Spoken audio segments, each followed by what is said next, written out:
In this video, my wife and I head to the Pacific Northwest to spend some time with my sister and brother-in-law and meet their new dog. I spend a day on their farm before we head to Coeur d'Alene, Idaho for a little family time. We rent a boat and have some fun on the lake and spend a fun summer day at a nearby theme park, which also happens to have a nicely restored old steam train. We do a day trip to Kellogg, Idaho, where we take the longest ski gondola ride in all of North America. Then my wife and I head to Seattle, where we go to the top of the Space Needle, which had awesome views of Puget Sound and even a couple of cruise ships. And we visit the world-famous Pike Place Market. I take a look at a cruise ship we'll be sailing on a few months from now, and we take an incredible luxury train ride on the Rocky Mountaineer, which takes us all the way from Seattle to Vancouver, British Columbia. Our trip began, as most of our vacations do, by flying out of the San Luis Obispo County Regional Airport.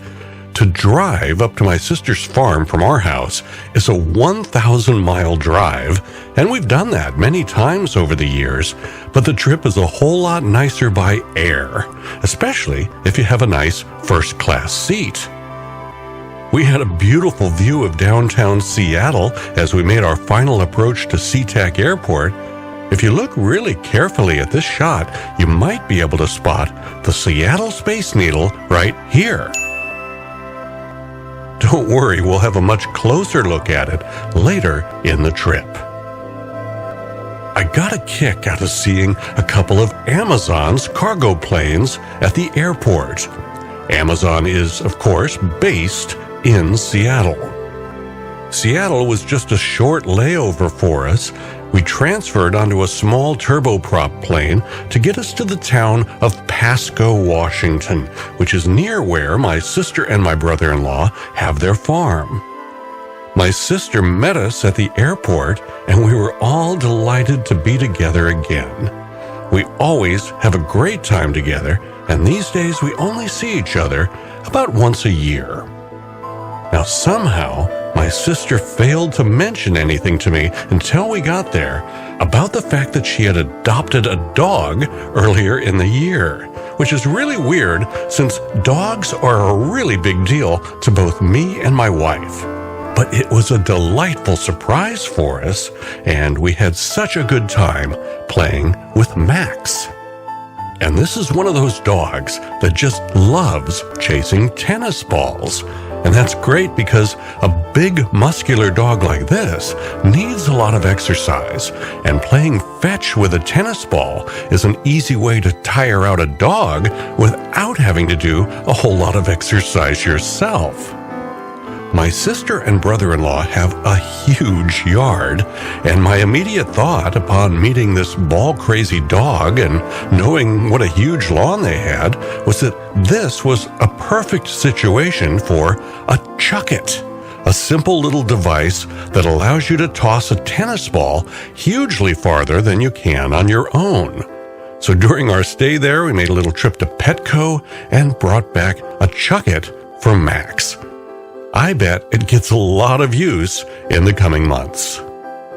My brother-in-law, Jim Klostermeyer, is just a great guy, hugely entertaining to spend time with, and whenever I visit, I like to spend some one-on-one time with him, just watching him do his thing around the farm.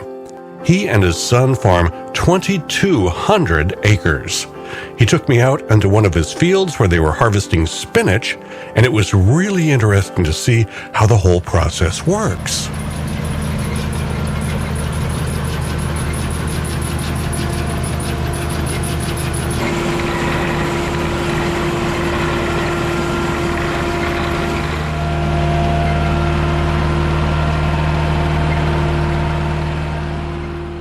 As a railroad fanatic, I thought it was pretty cool that there were train tracks running right through his spinach field. And as a guy with the last name of Zimmerlin, I always get a kick out of seeing these Zimatic brand self-propelled irrigation machines out in the field. And a little later, at a field where they grow organic vegetables and don't use chemicals for weed abatement, I got to see a pretty interesting technique that they use to eliminate weeds from a field just before planting. The next day, the four of us hit the road for a little vacation in the neighboring state of Idaho. And wow, as a guy from California, I couldn't believe the low gas prices there in Idaho. In California's Bay Area, a trip to Lake Tahoe is a great vacation. To folks in Washington State, their equivalent is a trip to Lake Coeur d'Alene in Idaho. We rented a house that we had found on VRBO, and when we got there, my nephew was there waiting for us, as was my niece and their mom. 3 people I don't normally get to spend nearly enough time with. And we had all sorts of fun spending family time together in Coeur d'Alene, a great vacation spot. I'll be retiring from my real job next year, and we're going to be moving up to the Pacific Northwest. I could definitely see myself vacationing in Coeur d'Alene again sometime. A highlight of our stay in Coeur d'Alene was a day we spent on the lake. We rented a boat from CDABoatRentals.com, and not just any boat, but a little something they call the Fun Ship, because it's got several special features that are perfect for a fun-loving family like ours. The most unusual feature being that this boat has its own water slide. My nephew had an awful lot of fun on that slide, and a nice little swim in the lake after. The boat also comes complete with this fun little toy, and my niece and nephew got quite a ride around Lake Coeur d'Alene on it. And they lasted way longer on it than I thought they would. If it had been me, after about a minute of bouncing around on that thing, I would have just let go and slipped off it into the water. But they took about a 10-minute ride, then a quick break, and then about 20 minutes more. We all had a really good time boating out on the lake that day. And when we got hungry, we made our way over to a little spot at the far end of the lake called Rockford Bay. At the end of Rockford Bay, there's a little marina where we were able to tie up the boat for a while so we could enjoy a lunch break. At a favorite destination for boaters on Lake Coeur d'Alene, Shooter's Bar and Grill. They have indoor and outdoor dining. The outdoor patio section was perfect for our little group. They have a big menu with all sorts of choices, and I think we all enjoyed it. I went with the French dip. And while we're on the subject of Shooter's Bar and Grill, I have to mention the very unique men's room, where you can do your business while keeping an eye on the folks in the restaurant. But of course, it's a one-way mirror, so they can't see what you're doing. Back out on the lake after lunch, it's just a lot of fun enjoying the scenery and soaking up the sun on a beautiful day. I got a kick out of seeing kids jumping off the cliffs and into the lake. It's a popular pastime on a sunny summer day on Lake Coeur d'Alene. I also really enjoyed checking out some of the beautiful homes that line the lake. And an interesting aspect of boating on a lake is that you've still got good cell phone coverage out there. So we were able to use the Zillow app to see what those homes were worth, which was really interesting. And the kids could stay fully connected to social media so that they wouldn't miss the latest funny video on the internet. About a half hour north of Coeur d'Alene is a theme park known as Silverwood, and we spent a full day there. I'll show you a few highlights. We started with this wooden roller coaster.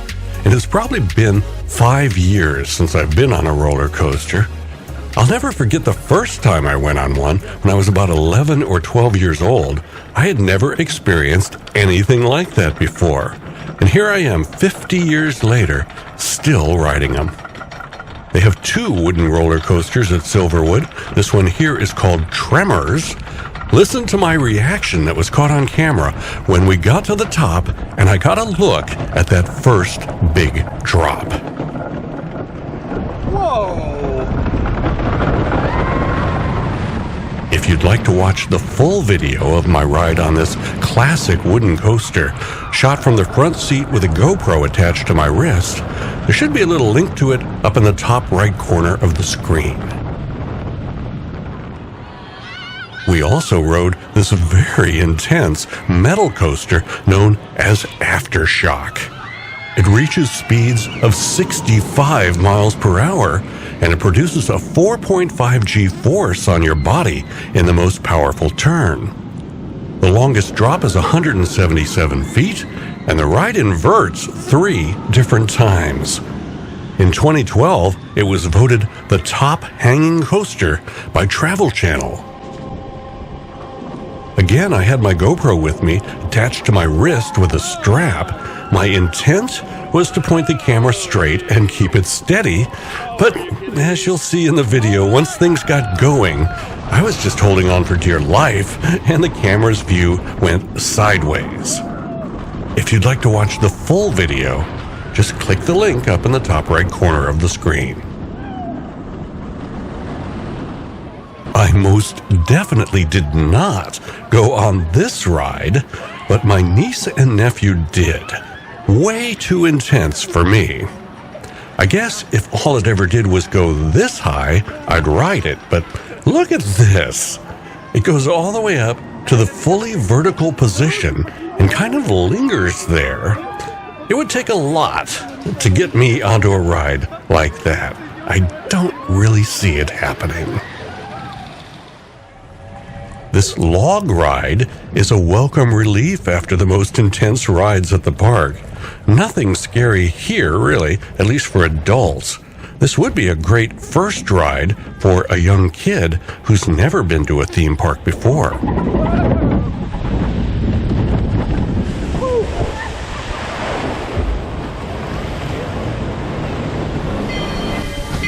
Silverwood has a fantastic old steam train that's been beautifully restored.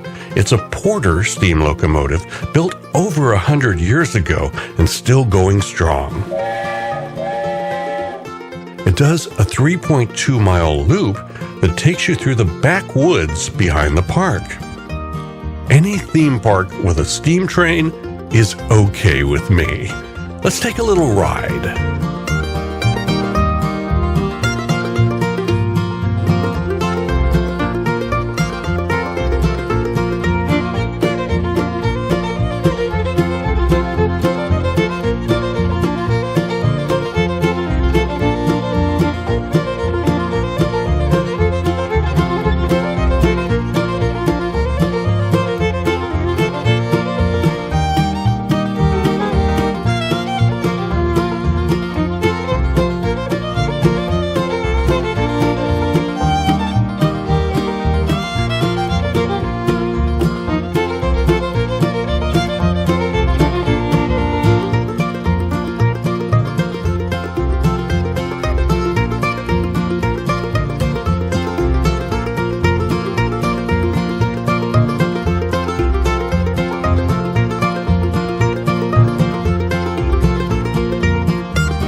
It gets quite warm in this area during the summertime, so there's also a water park within the Silverwood theme park, and it's all included as part of your admission. My nephew and I had a lot of fun in the big wave pool, and there are actually 2 of them at Silverwood. We also had some fun on the water slides. If you've watched many of my cruise ship videos, you know that even though I'm in my 60s now, I still appreciate a good water slide, and the Silverwood theme park has some really nice ones. I can see why people drive from all over the Pacific Northwest to come to Silverwood. There's also a big, lazy river and a water play area for young children. With my retirement coming up and our planned move to the Pacific Northwest to be closer to my sister and brother-in-law, I suspect that this visit to Silverwood with my niece and nephew will not be my last. On another day of our Pacific Northwest vacation, we took a day trip to Kellogg, Idaho, an old silver mining town that dates back to the 1800s. These days, it's better known as a resort town, thanks to the development of the Silver Mountain Resort, incorporating both a ski resort and an indoor water park that operates 12 months a year. We didn't have my niece and nephew with us on this leg of the trip, so we skipped the water park and boarded a ski gondola instead for a trip up to the top of the mountain. In the winter, of course, this gondola is used by skiers and snowboarders. In the summer, it's tourists like us, as well as mountain bikers, who take the gondola to the top and ride their bikes the whole way down. The gondola ride begins at the 2,300-foot elevation here at the resort, and 25 minutes later, when we reach the top of the mountain after a 3.1-mile gondola ride, we'll be at elevation 5,700. Now, I'm obviously not going to put you through watching the entire 25-minute gondola ride. I've edited this way down to just a few little video clips, which is not going to properly convey how impressive a 3.1-mile long 25-minute ride on a ski gondola really is. In fact, it's the longest gondola in all of North America. During the ride, we could see parts of the mountain bike trail that gets a lot of use during the summer. And at one point, we did actually see someone on a mountain bike riding down the trail. My wife and my sister and my brother-in-law were all having a good time on the ride up the mountain, but I was out of my comfort zone. I just do not deal well with heights. I've got no problem flying coast to coast on an airplane. I do that all the time, but a ski gondola? It had me very much on edge. And then this happened. All of a sudden, we just stopped, and the gondola was swaying. These 3 didn't seem to freak them out at all. Me? Yeah, I was a little freaked out. Eventually, they sorted out whatever the problem was that caused the gondola to stop, and we made it to the top of the mountain. I was glad to get off that thing and was not looking forward to the trip back down. The views at the top of the mountain are excellent. The air was cooler, although still pleasantly warm. We had a nice time looking around. I enjoyed imagining what it must be like up here in the winter, with lots of snow and lots of skiers. I was surprised to see that during the summer they even had a bounce house up here for families with kids. Eventually, after a good look around, we got back on the gondola for the trip back down the mountain, and I'm happy to say that there were no unexpected stops along the way, and for some reason, the trip down the mountain didn't freak me out as much as the trip up did. The next day, the Idaho portion of our trip was complete, and my sister and brother-in-law dropped us off in Spokane, Washington, where we grabbed a flight from Spokane on Delta Airlines. It was our first time flying with Delta. They don't serve our little regional airport back home. Our flight was from Spokane to Seattle, And other than an airport layover, my wife and I have never been to Seattle before. I had a couple of days before I had to be back in my real job, so I thought it'd be fun to play tourist in Seattle for the weekend. During our final approach to the Seattle airport, we had an even better view of downtown Seattle than we did on that flight about a week earlier. Nice view of the downtown and waterfront areas, which we would be spending the weekend exploring. Now, I would guess that after we move out of California and up to the Pacific Northwest, we'll probably at some point try to come into Seattle for a baseball game between the Mariners and our favorite team, the Dodgers. So it was great to see T-Mobile Park, where the Mariners play, and CenturyLink Field right next door, the football stadium where the Seahawks play. We took a lift from the airport to our hotel in downtown Seattle, where we spent the weekend. It was the Motif Hotel. I liked that the room had a nice modern design, and the location was fantastic.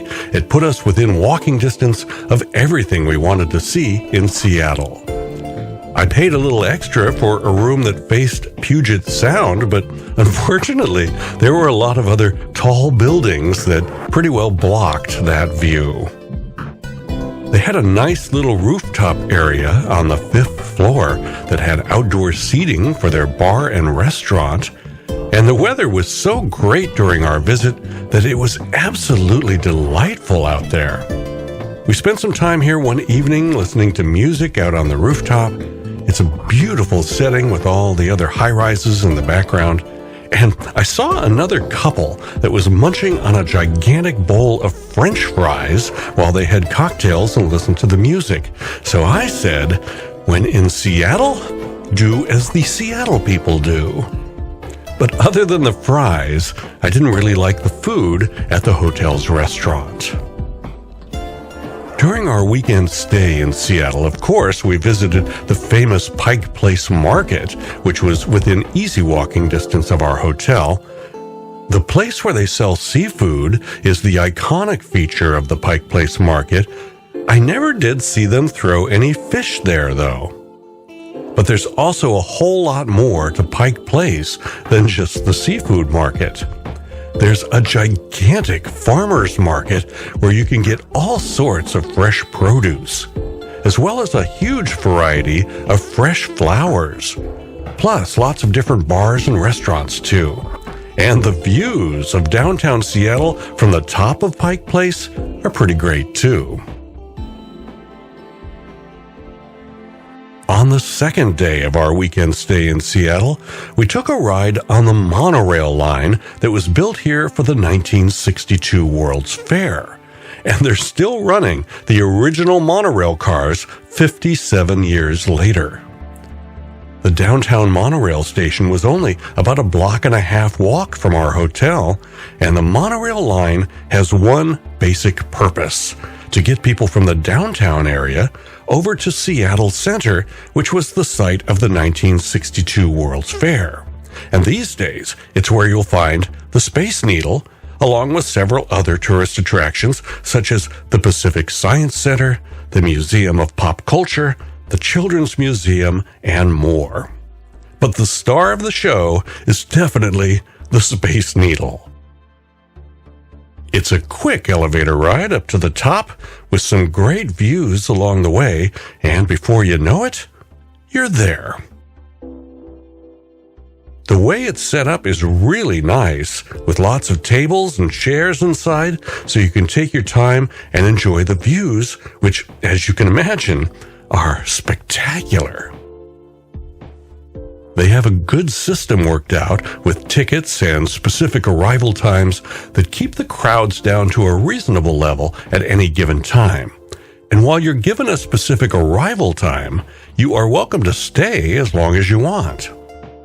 I was a little freaked out by the heights, just as I had been on the Silver Mountain Gondola a few days earlier, but eventually I worked up enough courage to come outside onto the outdoor viewing area.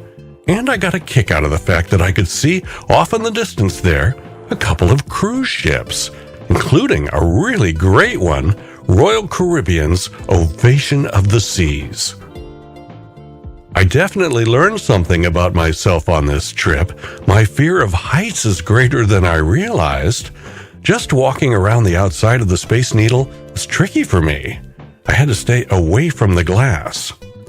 The people that were able to sit right at the edge there, they must be wired a little differently than I am. I made myself do it, but I wasn't comfortable. And then there were the people that would stand up on the benches and lean back against the glass. I could not do that. On the next lower level, they had an area where the viewing area slowly rotated, and where there were big sections of the floor that were made out of glass, giving you a view all the way down to the ground below. I can't blame my wife for clinging along the inner edge there, rather than venturing out to the area with the glass flooring. But wow, how about those views of Seattle from the Space Needle, including a third cruise ship? This little girl didn't seem bothered by the view down through the glass floor. Nor did this young boy, who really must have nerves of steel. I definitely would not do that. But in spite of all my whining about getting freaked out by the heights, being up here was fantastic, the best part of our time in Seattle. Once we came down, we decided to visit the Pacific Science Center.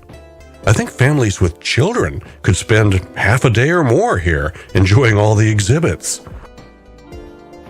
They have an IMAX movie theater where we saw an interesting movie about NASA, and also in the Seattle Center, which is the area surrounding the Space Needle where they held the 1962 World's Fair, there's a nice children's play area, as well as a big indoor food court with a big variety of food choices at better prices than you'd expect in a touristy place like this. The next day, we'd be leaving Seattle in the afternoon, but I had the whole morning free, so I decided to walk down to the waterfront, specifically Pier 66, because a very special cruise ship was there that day, the Norwegian Joy.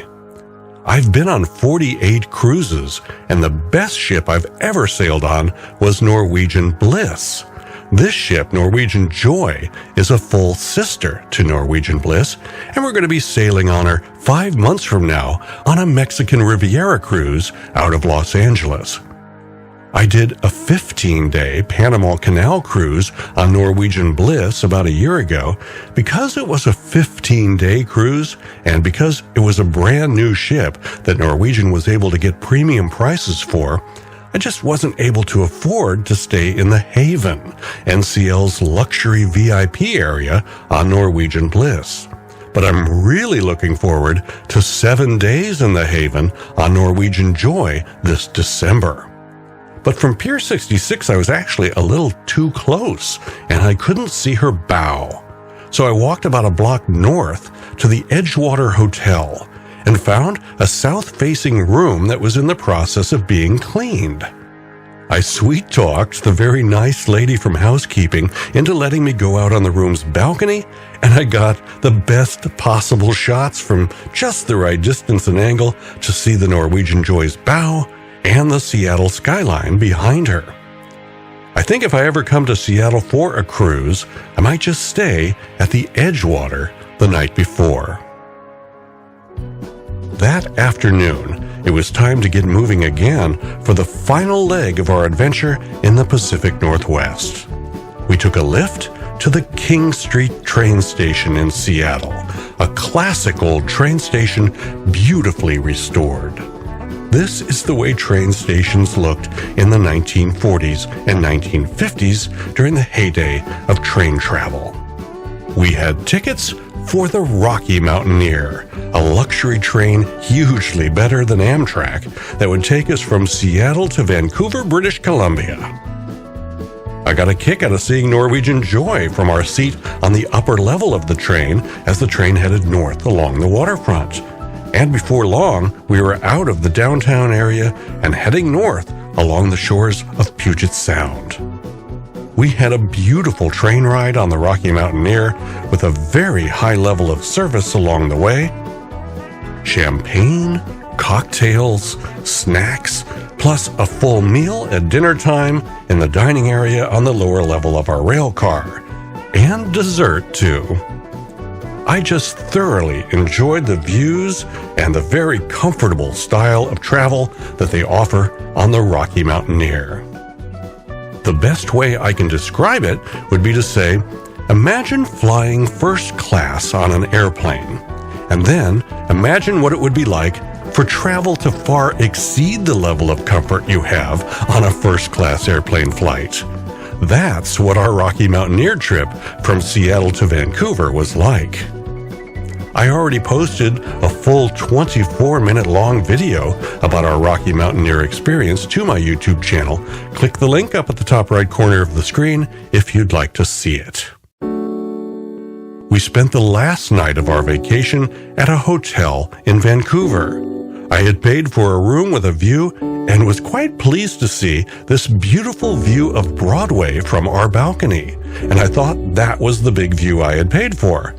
Until I turned to my right and saw this. Oh my, an incredible view of False Creek, English Bay, and the high-rises of downtown Vancouver. It might just have been the best view we've ever had from a hotel room in all of our travels. Quite an end to our 11-day vacation in the Pacific Northwest. If you've enjoyed this video, I just have one little request, that you hit the like button. That helps me because when one of my videos gets a lot of likes, YouTube's algorithm picks up on that, and they start recommending the video to other people. The more often YouTube recommends it, the more people will have a chance to see it, and it helps expose my channel to people that might not have found it yet. I'm Jim Zim. I hope you enjoyed coming along with me and my wife on our trip to the Pacific Northwest. Thanks for watching.